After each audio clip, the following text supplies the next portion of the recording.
Look how the probability shifts for Mitchell. He holds the highest romantic connection, but he's calculated and admits he'd take all the cash. His plummeting trust level spikes the risk of a steal outcome. So on day 10, the hammer comes down on Mitchell. The player with the strongest romantic tie is eliminated without hesitation, completely upending everyone's assumption that romance equals safety. In a game that culminates in a massive financial split, charm is a liability if you can't be trusted. Perceived trustworthiness is the ultimate and most volatile survival currency. Approaching day 15, Danny finds himself in the crosshairs. His highly antagonistic behavior and constant complaining have completely depleted his social capital. He is clearly marked for the next elimination. But the system suddenly introduces a mechanical loophole, an ocean puzzle relay, where the winner is granted absolute immunity. For the first time, a player can bypass the social game entirely. Danny relies on pure physical desperation to exploit this. While the other exhausted players float in the water to catch their breath between crashing waves, Danny swims back to the beach, resting his muscles while actively assembling his puzzle on the sand. He outsmarts the rest of the field, finishes the puzzle first, and secures an immunity cage around his symbolic heart. He actively strips the Dungeon Master of her power to eliminate him.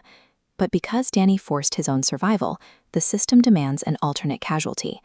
Logan, a player who had built a solid social game and played by the rules, takes the hit and goes home. For players on the brink of social collapse, raw mechanical grinding and exploiting the game's rules provide the only viable alternative to the hammer.